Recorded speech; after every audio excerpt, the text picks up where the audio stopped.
Let me ask you a question. Do you believe you can reverse plaque in your arteries? Um, I get that question a lot.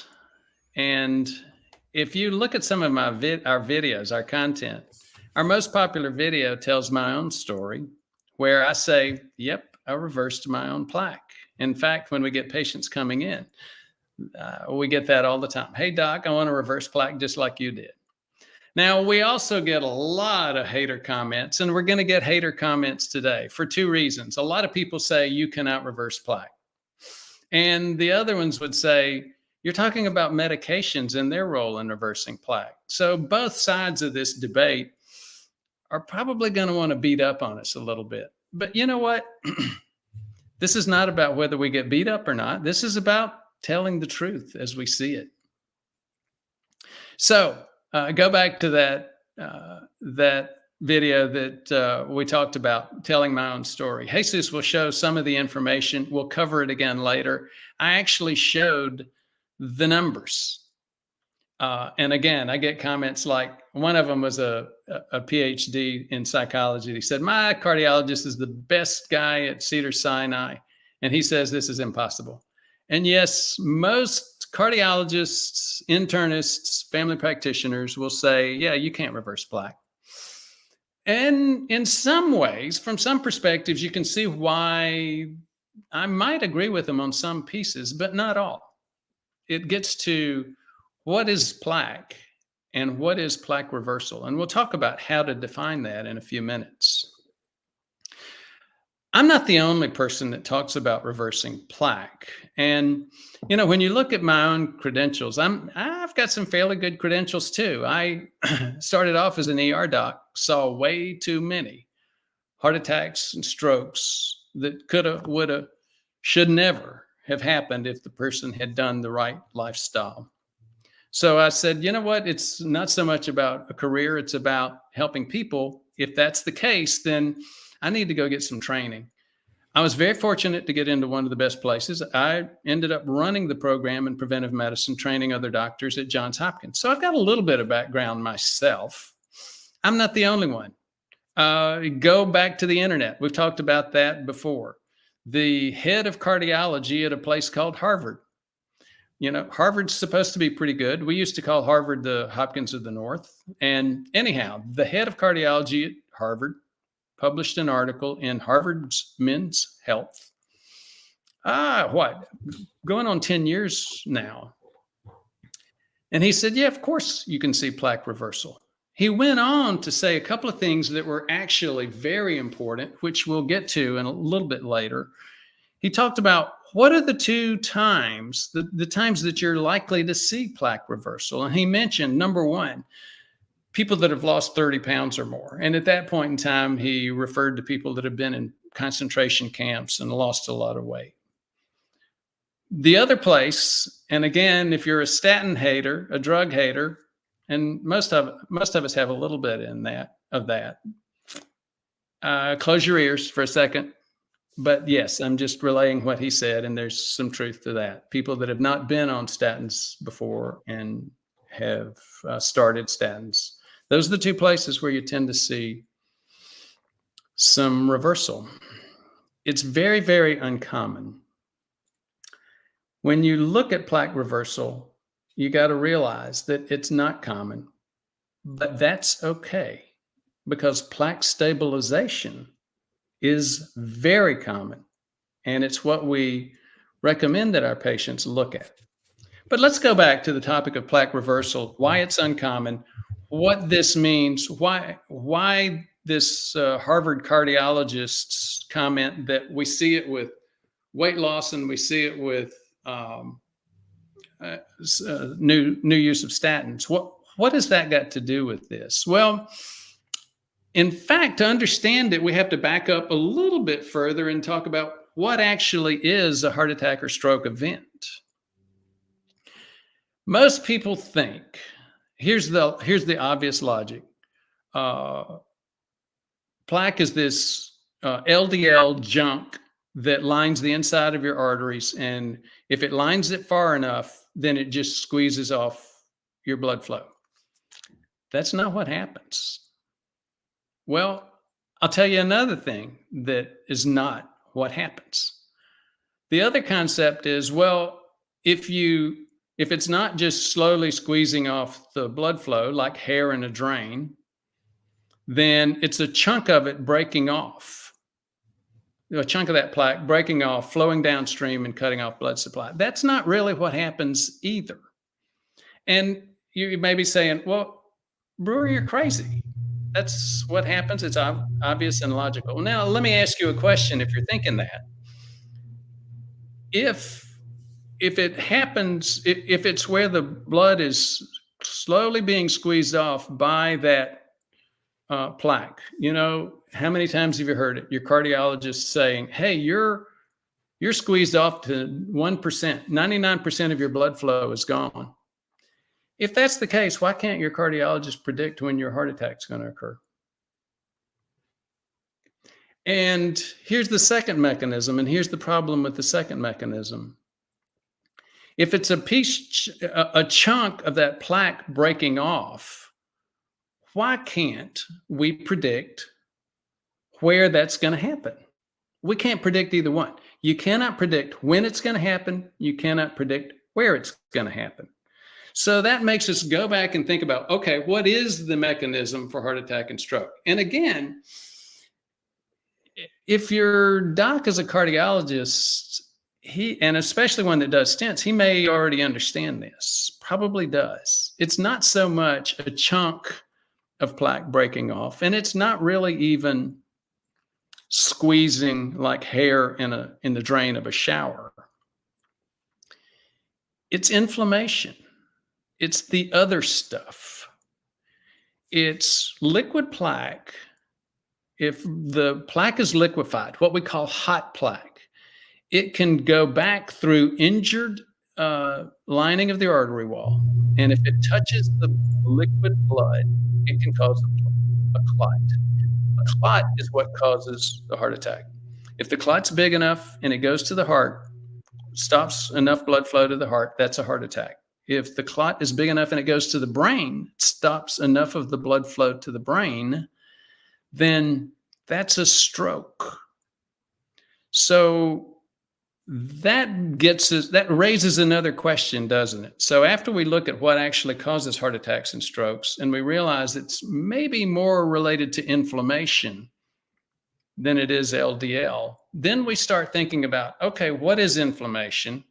What is LDL? And let's go back and look at that for a second. What is plaque? How much of it's LDL? How much of it's inflammation? So what you've heard many, many times before is that plaque is LDL in the artery wall. Well, I'm going to say something inflammatory. Yes, pun intended, and please pardon the pun. I don't really think LDL is as much of a problem as most people think it does. And in fact, I think for the most part, it's more of a biomarker. I will yield to the lipidology community, the group that's in this debate saying that LDL, and even much more accurately so, ApoB, the protein that creates LDL, that LDL can be causative in some places.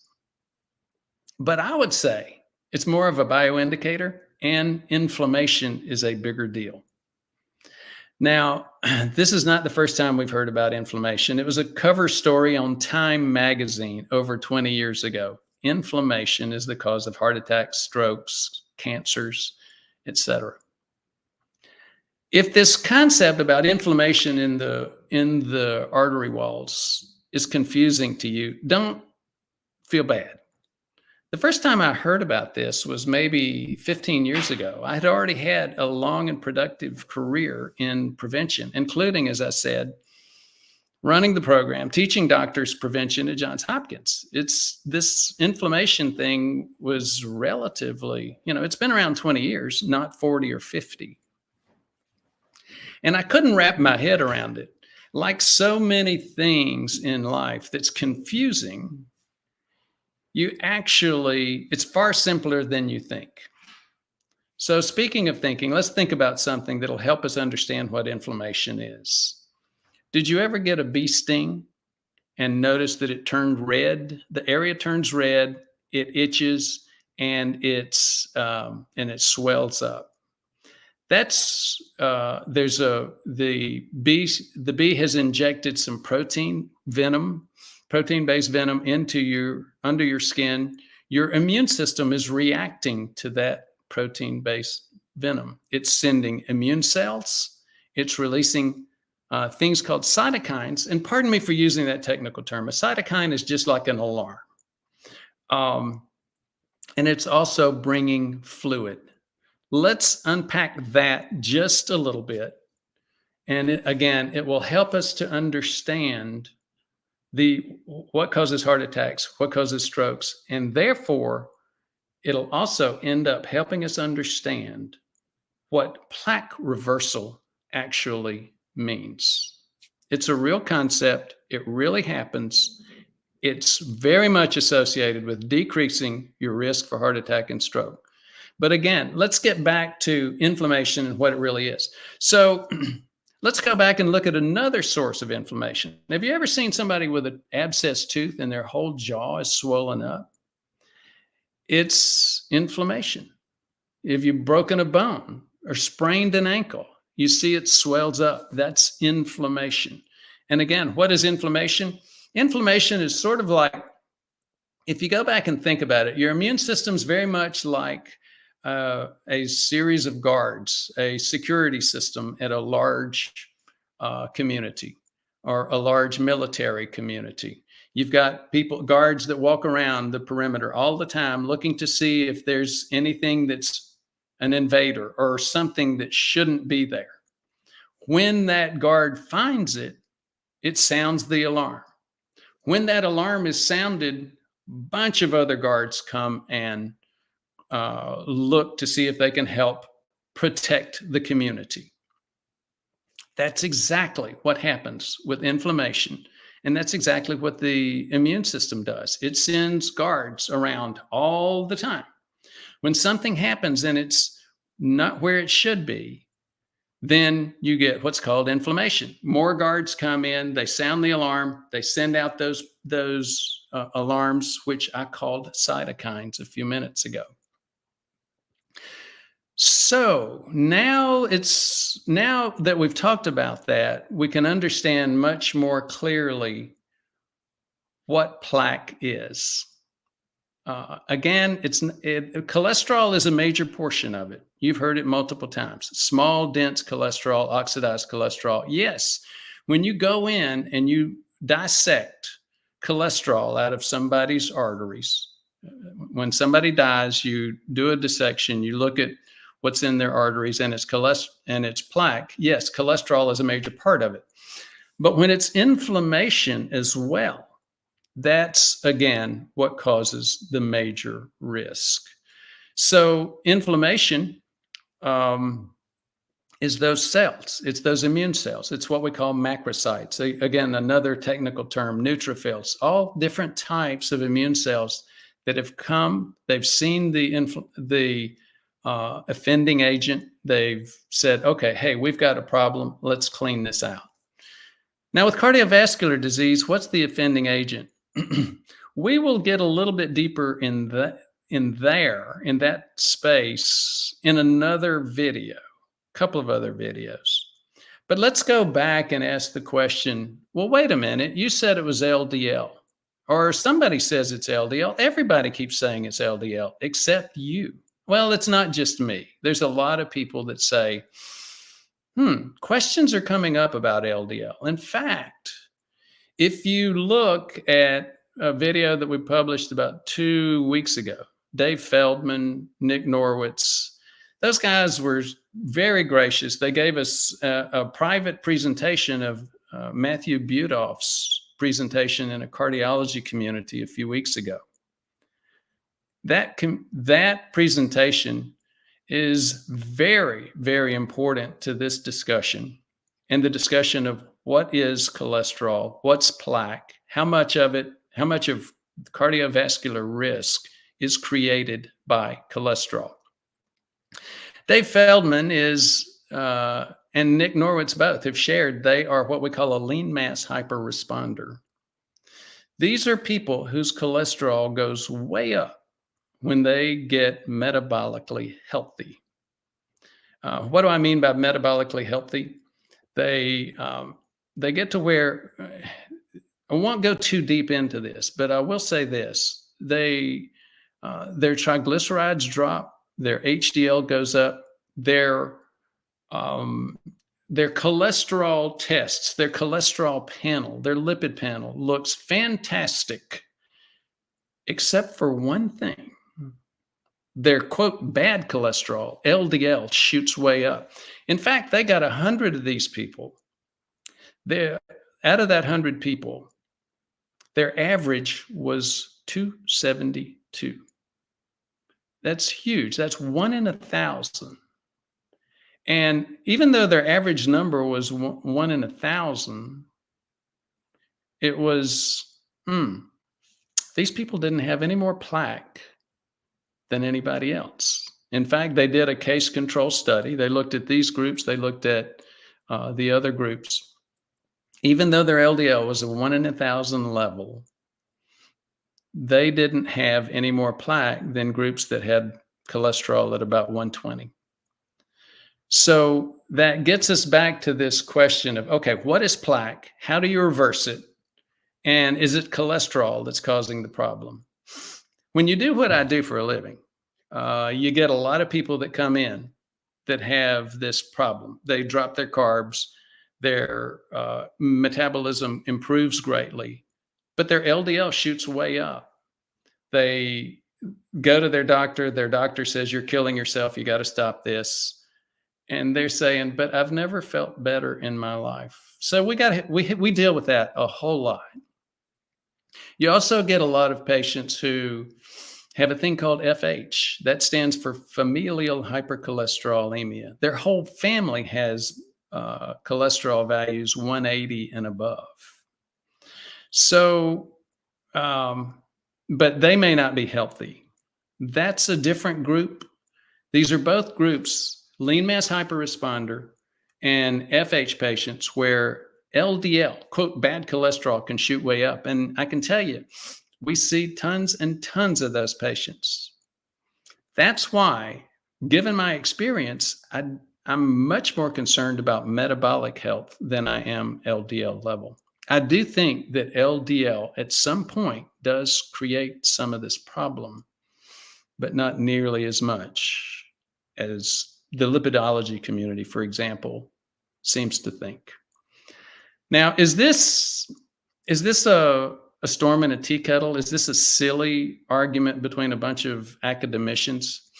So in some points, yes, but there's one key thing.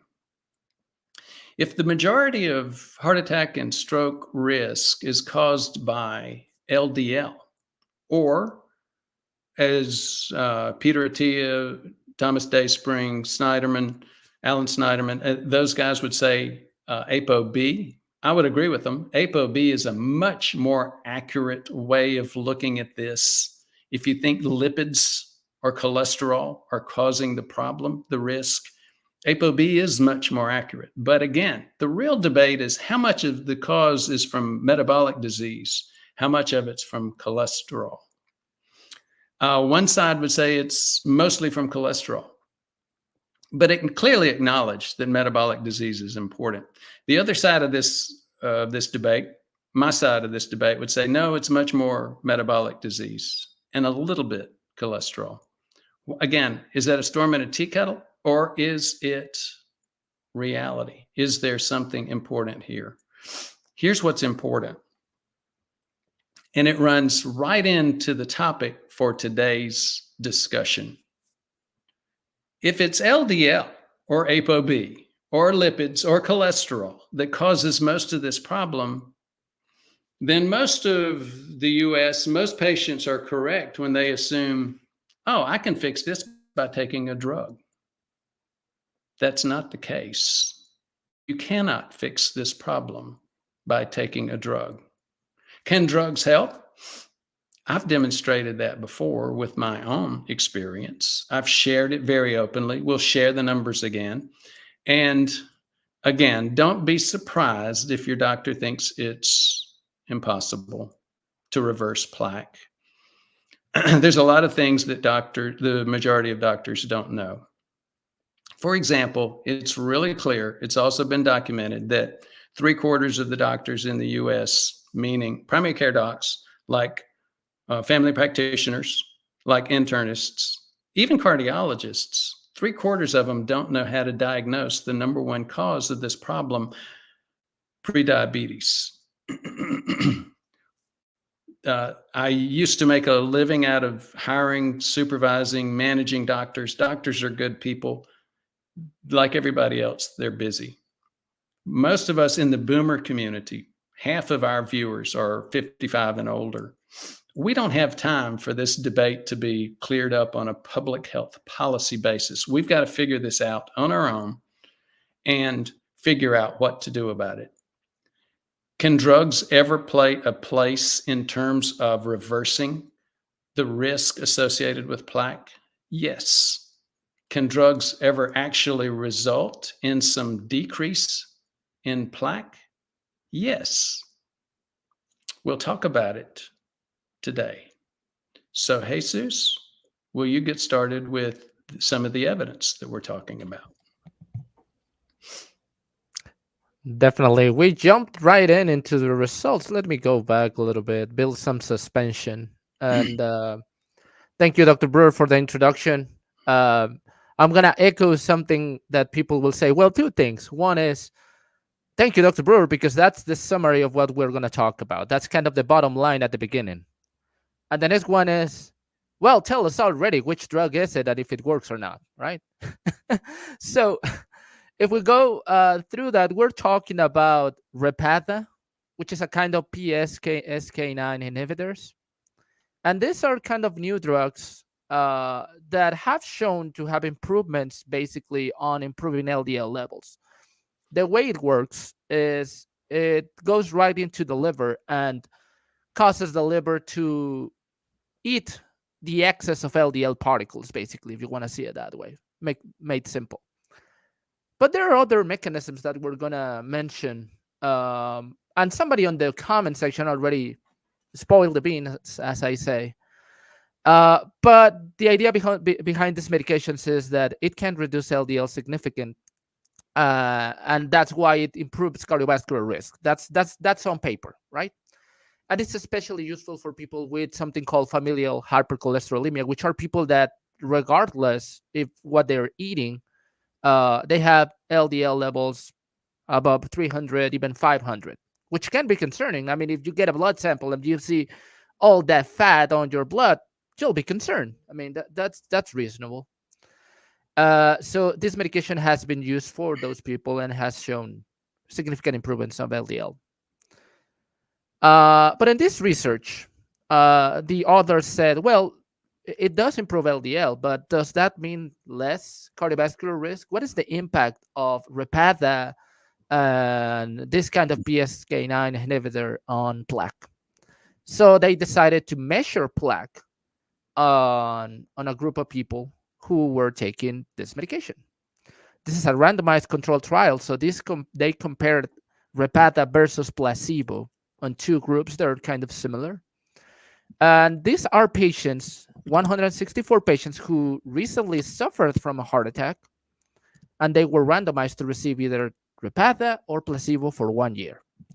Now, it's interesting to see how they measure plaque, because these are methods that we don't use that often on a clinical basis because they're not very practical on the clinic. We just, as you might know, we use carotid intima media thickness test, CIMT. We do use calcium score. In some cases, we use CT angiograms.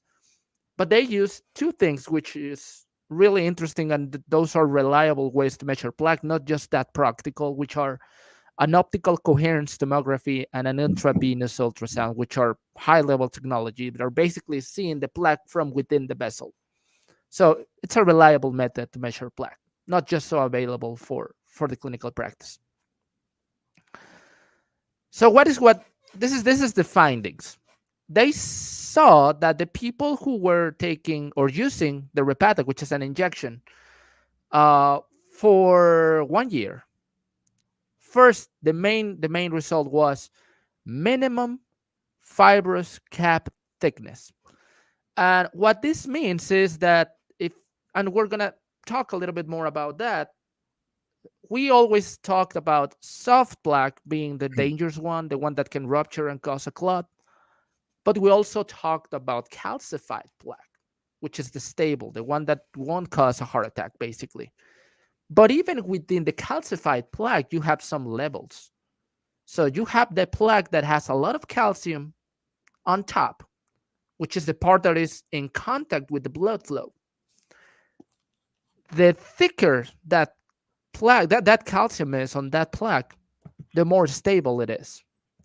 If your cap is just too thin, even if it has some calcium in it, if it's just too thin, there is the risk of that plaque going back onto a more soft state and rupture if you don't have a positive lifestyle that keeps you stable, so to say.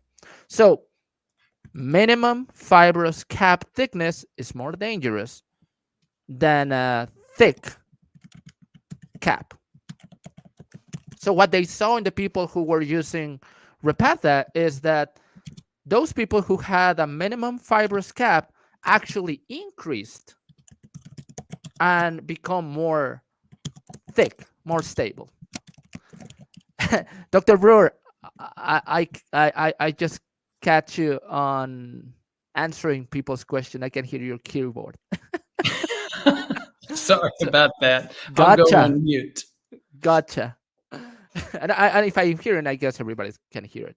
So basically, the whole point is Repatha apparently increased the thickness of that cap, so it calcified the plaque a little bit more, which is good. Then we also saw regression of percent of plaque volume, meaning if they have some, let's say a number, I don't know, 0.8 millimeters of plaque, people who took Repatha saw a decrease on that. But see the percentage of decrease, it wasn't that significant either, like 2.2% on the group of Repatha versus 0.61% on the group of placebo. Still, that's a decrease. The plaque wasn't as big as the beginning, which is good. Then they also saw that lipid entrapment was reduced. And the numbers that you see there have that icon that represents grades. And that's because they measured the lumen, the whole of the artery, and they saw how much of those angles were filled with lipids. And it appeared that Repatha took away part of those lipids from within the vessel. And the other thing, which is basically the punchline of this whole thing, is white blood cell activity. White blood cell activity was reduced using Repatha, meaning there was less inflammation going on, less inflammatory response with using Repatha. So those results, not a surprise to me, were more evident on people who were using Repatha plus statins. So, We already know about the effects of statins on inflammation. Go ahead, Jeannie. Welcome today, Jeannie. We're excited to have you here again. great, Jesus. I just had a question, just in the way that the results were, I guess, displayed. So the PSK9s were making the fibrous cap thicker, decreasing the amount of lipids and decreasing inflammation. That's basically the whole point. It sounds Okay. like magic, doesn't it? And it's not like I'm sold on drugs and big pharma. Just bear with me. See the Okay. numbers. Okay. The results are promising. But still, this is one study, 164 people. The numbers are not that big. Just bear with me. Keep that in mind. I'm not saying, oh, everybody should be on Repatha. But I'm pointing out at something that Dr. Brewer don't agree with very often, which is there are some medications outside niacin and statins that can have an impact on inflammation. How big that impact is, we're still researching for that. But we agree on one thing. It's not medications. The solution is not medications. Because and this specific article, I did not see anywhere where they balance these results versus the lifestyle that the subjects were having. What else were they doing? They did some adjustments for age and smoking, but I did not see anything for diet and exercise. And we know those have a big impact as well as supplements, some supplements, of course. So those are kind of the consideration. Was this result because lowering LDL? Of how much was the impact done on inflammation? There were no changes on calcium, overall calcium. Even though the fibrous cap was bigger, overall calcium does not change that much. So does less volume mean more stable plaque? And we have answered that question on previous research we covered. And it appears that it's much more about if the plaque is soft or calcified versus how big the plaque is. I will say, Dr. Brewer, Dr. Brewer says, you joke too much about this stuff. This is life and death situation. I agree. But in regards to plaque, maybe size doesn't matter that much. So are you waiting for a response from me? I'm just pushing your buttons, but it doesn't seem to work. So here I am laughing too. I get a lot of feedback that, hey, guys, you're cutting up too much. But then I also get a lot of feedback that folks love our new format.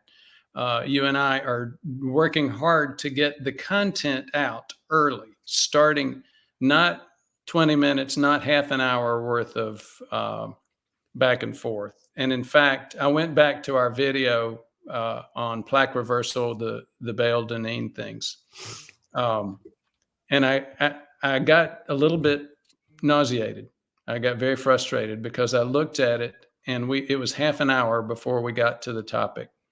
I want to apologize to our community 100,000 people have watched that video. And I began to think this weekend, we wasted a half an hour of 100,000 people's time. They were very, very generous in giving it to us. And that's what we're talking about here. We're talking about maximizing your time. Yes, we'll continue to cut up a little bit. You can't have the kind of stress that's involved in developing and running a channel like this without having a little bit of gallus humor. You can't have people coming in to see you every day thinking they're about to die and then finding out, oh, you know what? I'm far better off than I thought. Humor is going to have to be involved in some of this discussion. It's not quite so much an issue of humor. It's about maximizing the benefit of your time that you invest with us. So that's why you see the differences that you've seen in the format and how we present the information. Thinking like a YouTuber, there are two things we need to consider. I mean, if we go into the video and just give you the answer in the first 3 minutes, you're gonna go. That's how it is.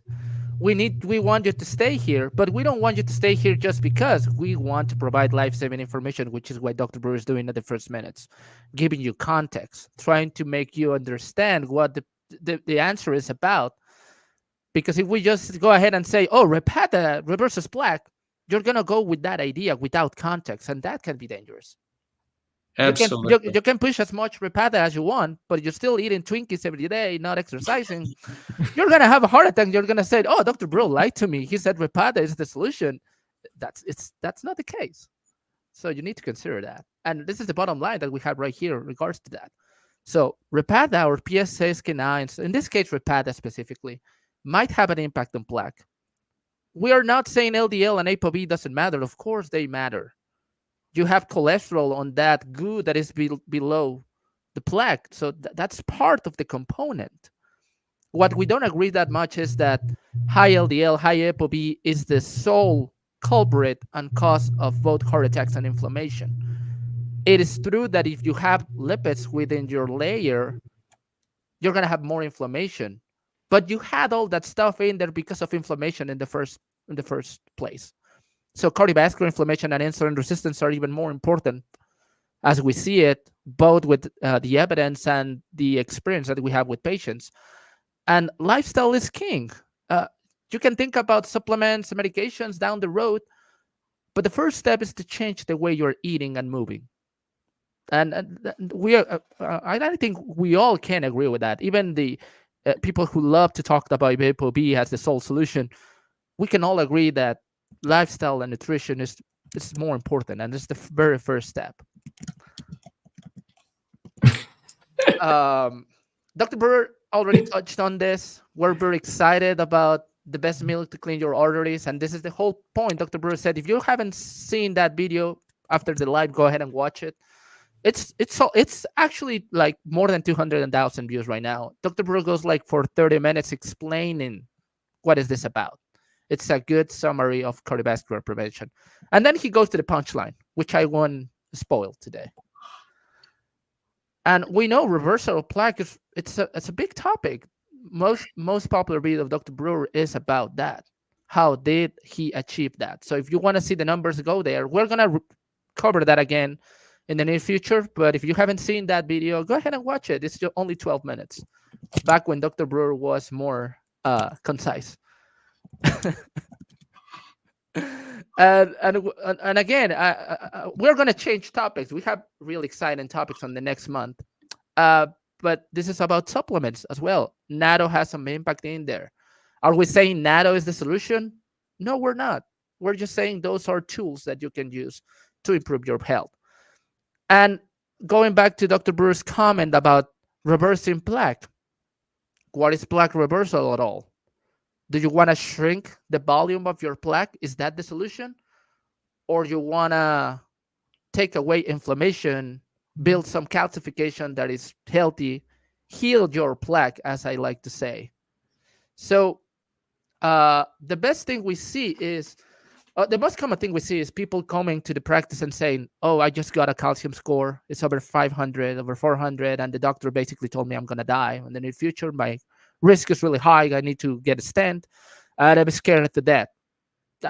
I will be as well. If my cardiologist or my doctor said you're going to die, I will be scared.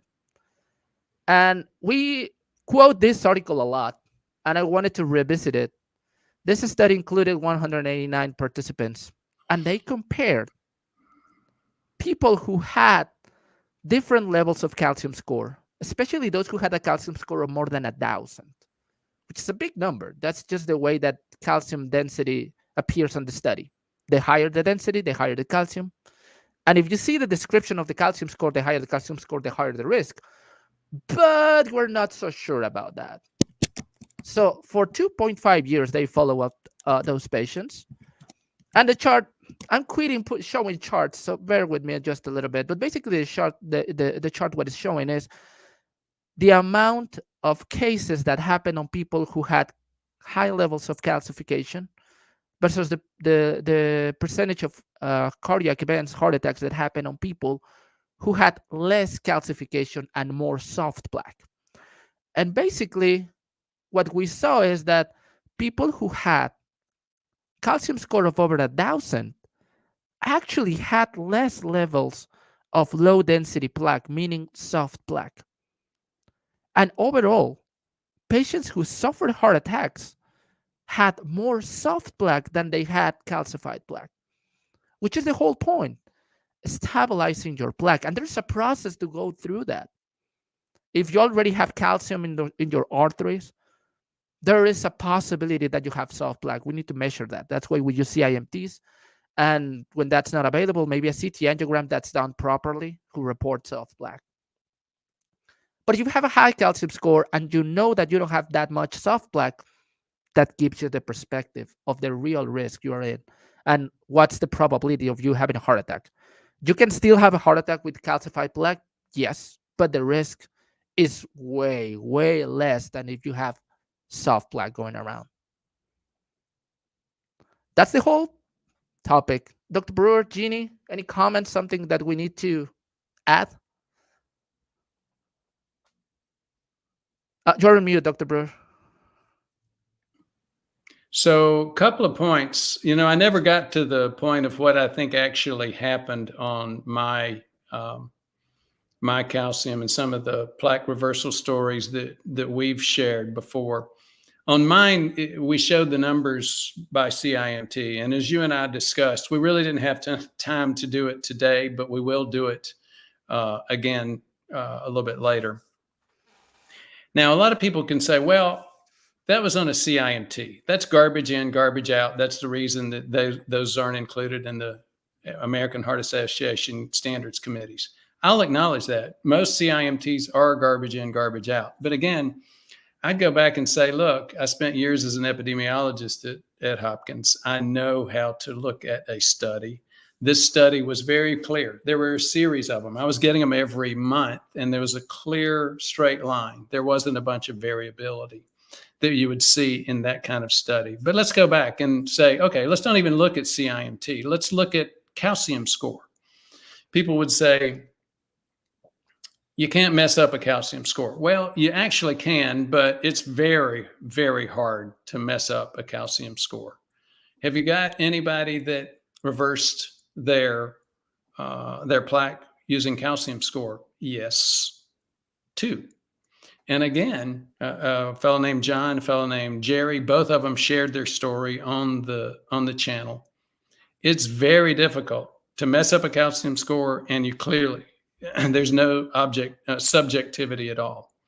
So again, yes, you can reverse plaque, but we really didn't get to the definition. Plaque reversal, even though it doesn't happen very often, is something that shouldn't be a goal. The goal is plaque stability.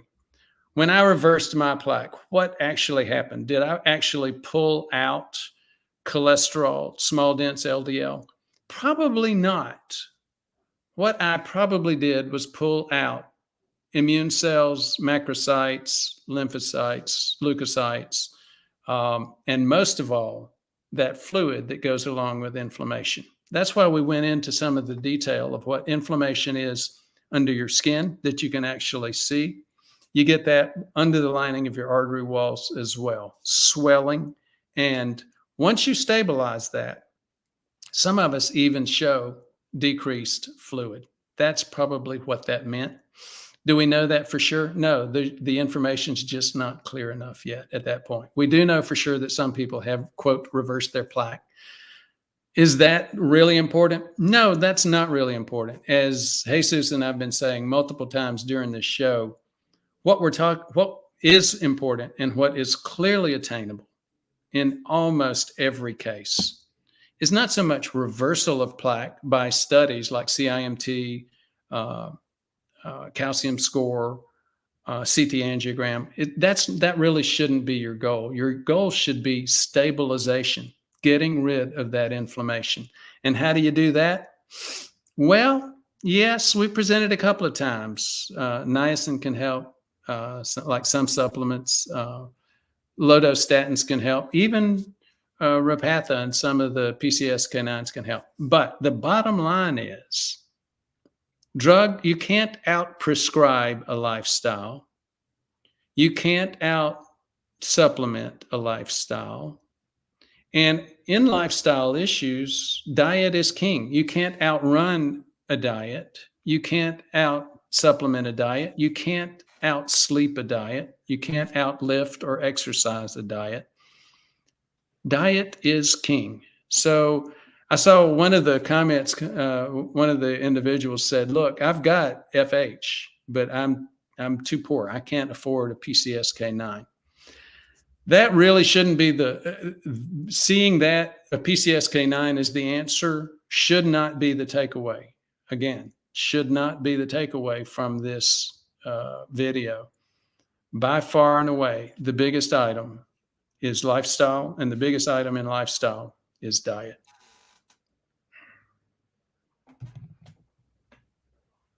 She's waiting for you, Ginny.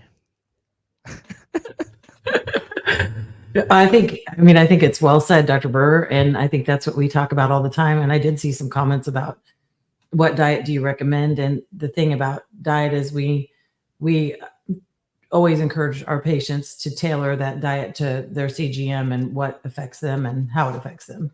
So. Now you're talking about questions. Let's go to the Q&A and answer YouTube member questions only.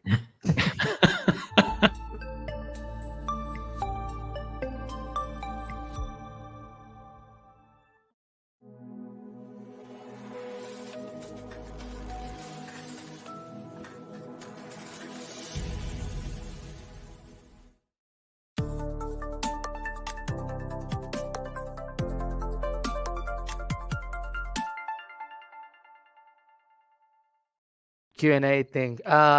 So, Jesus. I'm just joking. I'm just joking. But I'm we gonna want you to become a member. I mean, that's important for me to be able to manage all this stuff. So, Jesus, Mr. Answer Nazi, I'm going to start off tweaking you a little bit. As we've discussed, JMK does a lot of good questions. And when you heard me typing in the background, sorry about that. But as you know, I was answering questions. And this is a good one. It was coming from JMK. And he was saying, look, this is all inflammation.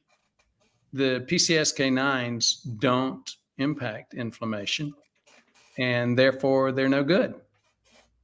Since inflammation is so very important in the atherosclerotic process, why don't all cardiologists check our inflammatory things on a regular basis? Well, that's a really good question. We can go down that path. Anyhow, so here was my response to JMK. Believe it or not, now I've screwed up here. Believe it or not, You started with that one, yeah. and There it is. Jesus, you said, well, Dr. Brewer doesn't believe that any medicines except statins and niacin help inflammation. The reality is, like JMK, when the PCSK9s first came out, I didn't use them. And it was because the first evidence on the PCSK9s was that they just lower LDL. Of course, for the FH patients that I had, for the patients that had these huge numbers and could get it, could afford it, I was comfortable writing it. But I didn't recommend them until the evidence started becoming clear. Exactly what you presented today, that dang, they appear to be sort of like statins in that PCSK9s have an impact on inflammation. So very, very interesting component. Now, is that because they're lowering really high LDL? I don't think we know. I don't think we will know for a while. So I started off, Mr. Answer Nazi, with answering a question that's somebody's not, JMK is not a member, but that JMK has a special place on our heart. Always bring really good questions. And how can I push JMK to become a YouTube member if she brings good questions? I just can't. But I will say one thing, and I'm pretty attached to this video that I saw. I mean, I'm not a big Dr. Mike follower, if you know who the guy is. He's a family medicine doc. He recently posted a video with Dr. Belardo, which is a, let's say, traditional cardiologist. I mean, she knows about a lot. She works on developing guidelines. She's a smart doctor. And they had Dr. Gundry, which has some opposite views. And we agree with some things with Dr. Gundry. We don't agree with everything, of course, as we don't agree with everything that Dr. Mike and Dr. Belardo say. And they did touch the point about cardiovascular inflammation markers such as MPO, LPPLA2. And basically they said that they're not standardized enough, that there's not significant evidence like there is for ApoB. And I mean, that until that happens, they're gonna maybe change their mind. And I don't know if they're gonna do it. But you see, they're using CRP, which is, there's evidence behind CRP, but it's not as specific as MPO and PLA2. But I think that it has to do with that. It's about the evidence and how every person interprets evidence and how strong is it. You're waving a red flag in front of the bull again, aren't you? It's all about the abuse. It's about providing a perspective based on evidence, of course. I do have to go on a rant about that. In the old days, like 5 years ago, nobody looked at inflammation except us and a few other folks. And I learned that from Brad Bale and Amy Duneen, really good providers in this space, really good researchers. What's interesting is, you also did see it very much on a research basis with Paul Ridker, Gavin Blake, the very smart guys at Harvard that 20 years ago began to realize this. They looked at studies like the Wascop study, West of Scotland trial, Jupiter trial, some other studies where they said, look, whether LDL is going up, going down doesn't really seem to matter so much in terms of heart attack risk. What tends to matter is whether or not, if these people are on statins, for some reason they tend to be having less risk. And maybe statins actually decrease something different, like inflammation, not just LDL levels. And sure enough, the cardiology community continues to be surprised when they say, dang, Paul Ridker came out with another study showing it was inflammation. The Compass trial, the Kinumab trials, just a bunch of different trials, the colchicine trials. And then they keep saying, but we don't know what to do with that. What do you do with that? Well, I will tell you one thing.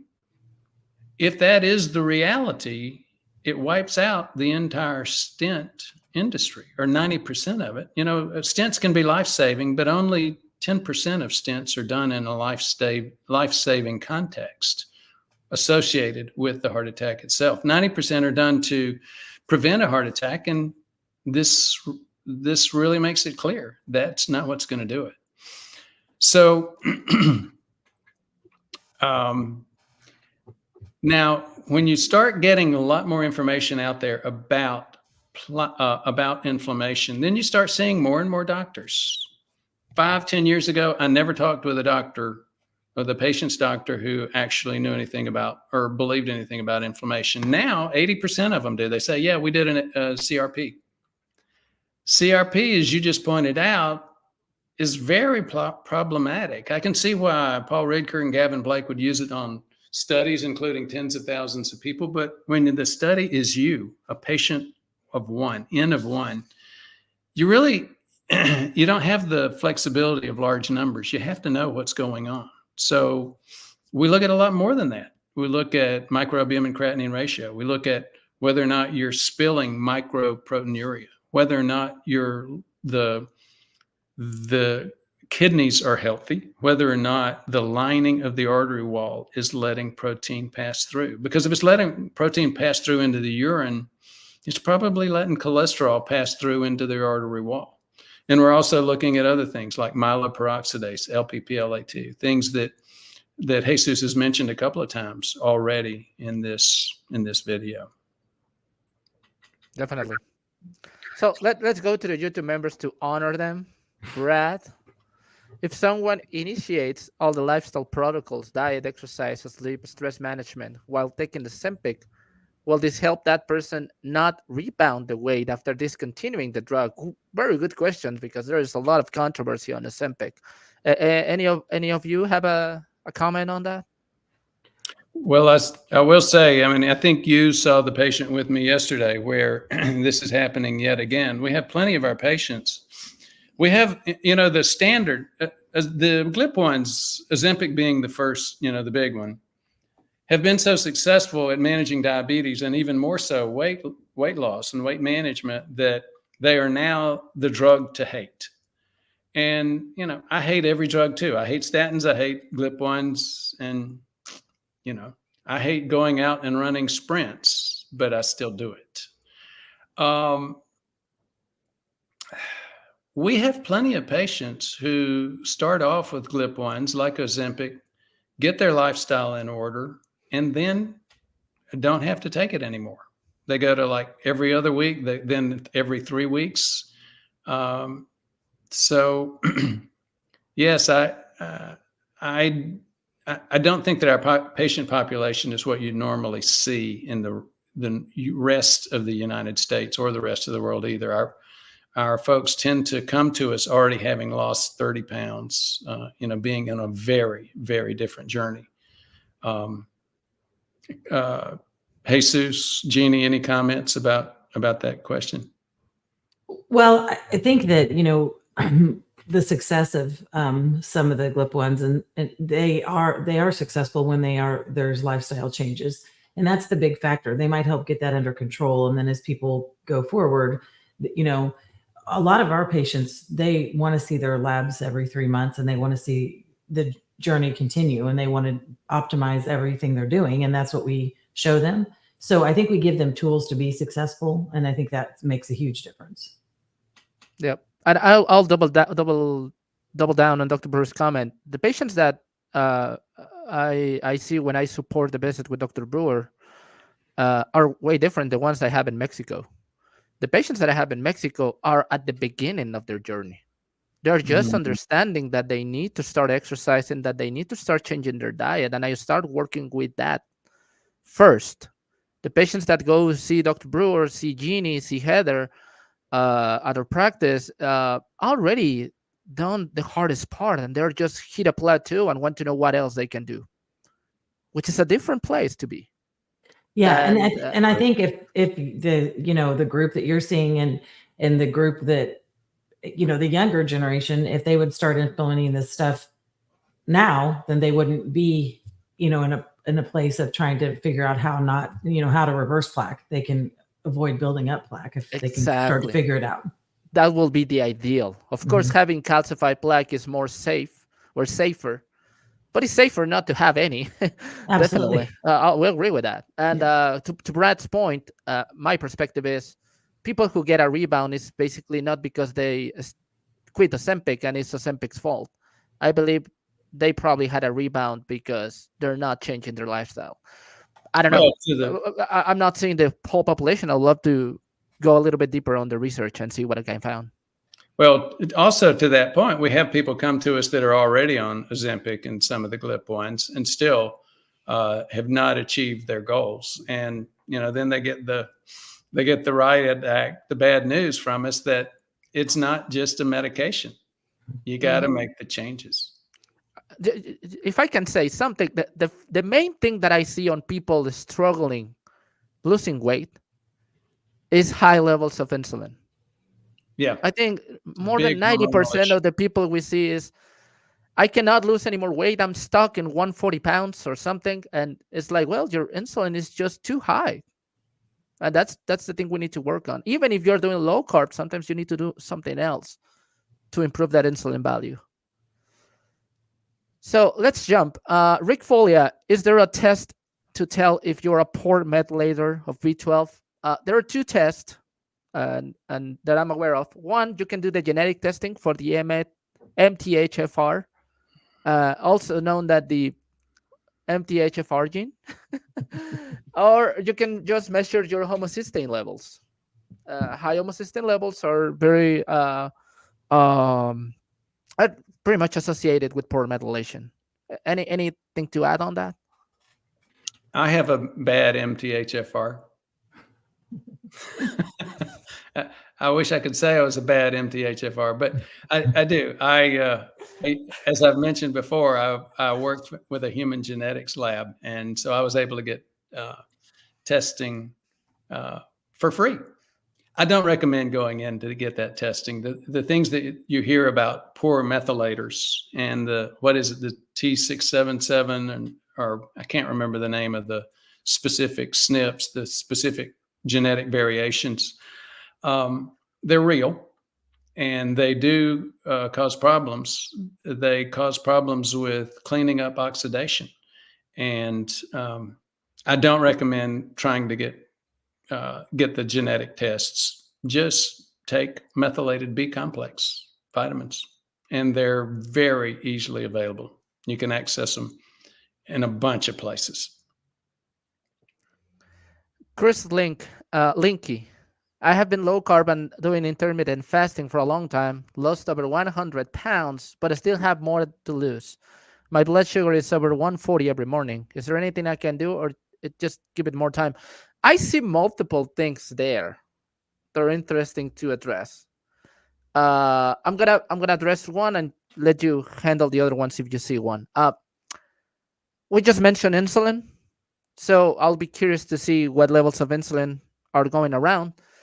Yep. But what I have seen that works after you have hit a plateau on your weight, the next step is building muscle, especially on your legs. That's gonna help both with fat and both with insulin.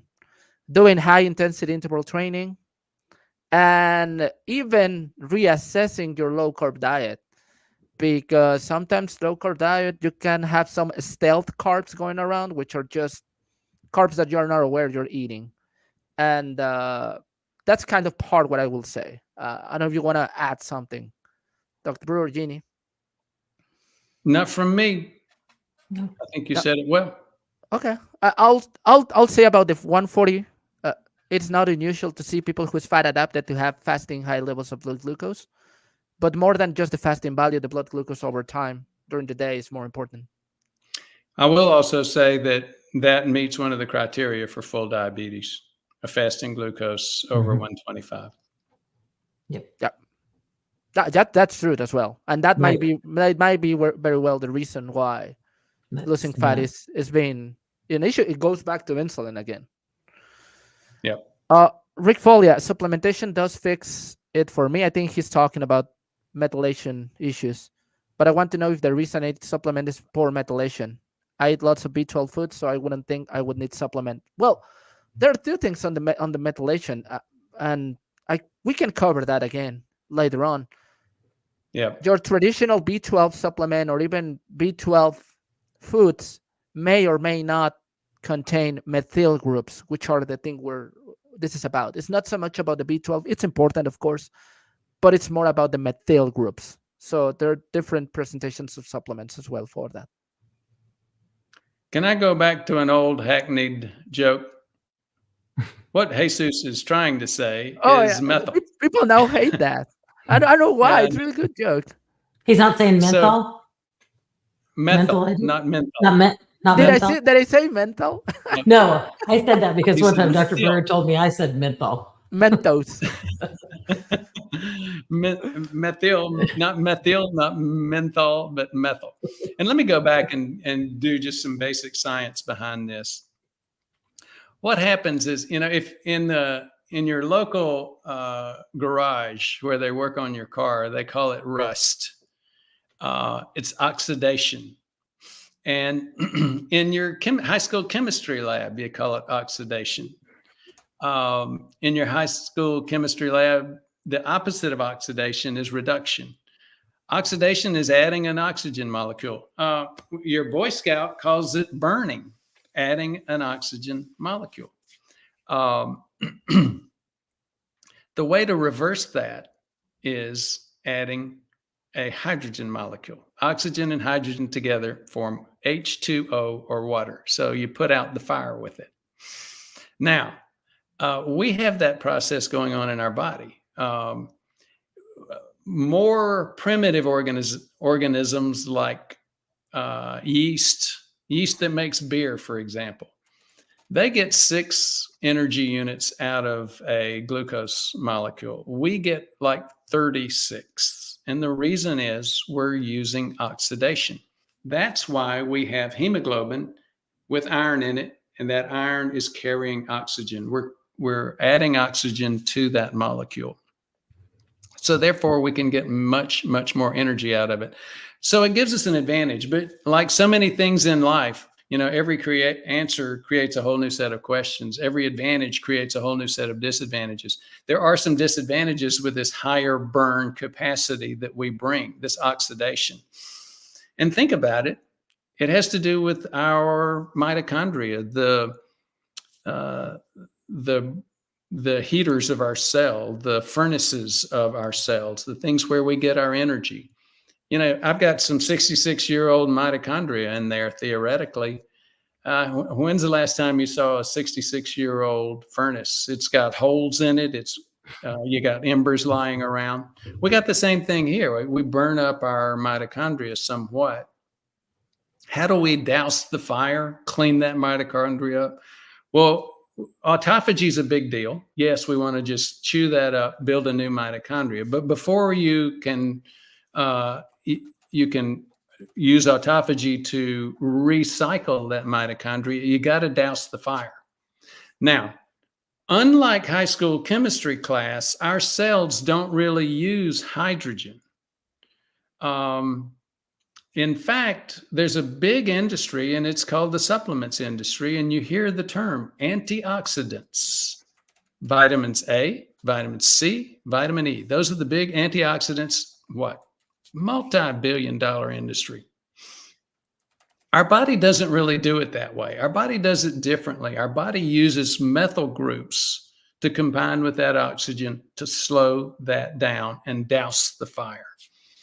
Well, there is, like so many other things, genetic variation in how our bodies do that biochemically. And over half of us really don't methylate as well as some of the best methylators out there. So you can call MTHFR, number one, a bad word. You can call it a bad genetic problem. You can call it whatever you want to call it.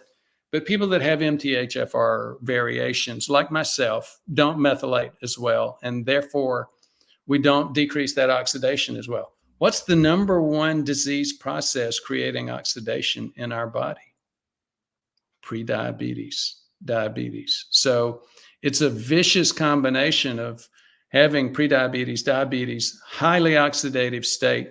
We want to be able to clean up, douse that fire. And those of us that are poor methylators don't do it so well. The solution is really simple. It is a supplement. And it's, obviously lifestyle to decrease that oxidative process is more important. But there's a place for supplements too. So thank you for letting me go on that rant. We've got some time issues, Jesus. You're not only the answer Nazi, but the time Nazi too. So we're going to cover at least 2 more questions. And I'm just going to say, high homocysteine alone. I can share that article later on. Can increase inflammation itself. Yes. So it's, high homocysteine or homocysteine? What he was trying to say. Homocisteína, entonces. Okay, so Black Tengu, what is the relationship between inflammation and fermented foods like yogurt, kefir, and cheese? That suggests, for example, that high-fat cheese does not affect cardiovascular disease negatively. Saturated fats is a topic for a whole show, and we have covered that. But do you have kind of a quick answer for Black Tengu? I'm glad you covered that. I think that's a great question, Black Tengu. And we're working on a new video right now. It's a video on my 10 most hated foods, and yogurts, kefirs are going to fall in there. And why is that? Why are they in the top 10 most hated foods? They're healthy. They're fermented. Here's the problem. Look at the food label on your favorite yogurt. There are some yogurts that really are healthy, but the big popular yogurts have responded to demand, and the demand is for sugary food, and sugar is a disaster. So the popular yogurts, no, just be afraid, be very afraid. Same thing with most kefirs, just way too much sugar in them. Well, I know I call it kefir. I don't know if it's kefir or kefir. It depends on our pronunciation of the day. But I know that when I've made it in the cupboard, like the old school way with the starter, it is not a sweet thing, and it is a fermented thing. Just like if you ferment your own vegetables, it's not the same as when you buy the sugar strawberry version at the store. So. And I couldn't agree more that those self-made ones, again, eat to the glucometer. Check your glucose after you eat those and see, read the food label, figure out if it's got sugar. If it doesn't have sugar, the fermentation is a very, very healthy process. It's our gut. Robert Lustig loves to say, we're not eating for one. Pregnant women aren't eating for two. We're all eating for 100 trillion. And he's talking about our bugs, the biome. Yeah. And an extra layer of complicity, everybody's microbiome is different. Yes. You can change that with your lifestyle as well. Right. Whole topic for another day. Yeah. I'm gonna go with the last question. This is not that deep, but it's a good comment, and I don't think we addressed that on the last video about natto. I'm a week late with this comment, but did I not hear to say that you have to take nattokinase on an empty stomach or it does nothing? I haven't seen that, but I don't know. Have you? Well, that was the other place where I was back there, clickety, clickety, clickety, while you were talking. And as you can see, I totally dodged the comment. That's one of my major. I tend to be a little bit more skeptic of nattokinase, streptokinase, lumbrokinase, all of those that we talked about last week. And I think I shared with folks some of why I have concerns about them, because they're a protein. And proteins get denatured by the acid in the stomach. Now, people say, oh, well, take it on an empty stomach. That's going to fix it. Or some will say, no. Don't you realize, you doofus, that you're taking it in an enteric-coated pill? I realize both of those things, and I still have some concerns. And in fact, go ahead and look at the data. There's a lot of evidence that these products can work and can help somewhat, but nothing like the evidence around lifestyle, diet, the things that we know work.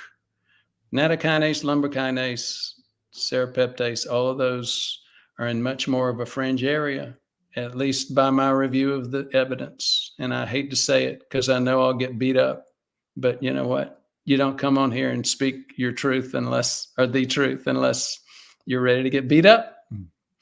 And taking it on an empty stomach or not, I don't think we have enough evidence to see. Probably it also has to do with the way it's manufactured, if you're talking about the pill. So the manufacturer might say it should be taken on an empty stomach, and it may have to do with the way it is processed. So I don't think we have a straight answer for that. It's very dependent on how it's processed, very dependent on the preparation of it, very dependent on how you take it to. So, yep. Okay, so that's the show for today. Thank you so much for your patience. Any closing remarks? Not from me. Thank you so much for your interest. See you next week.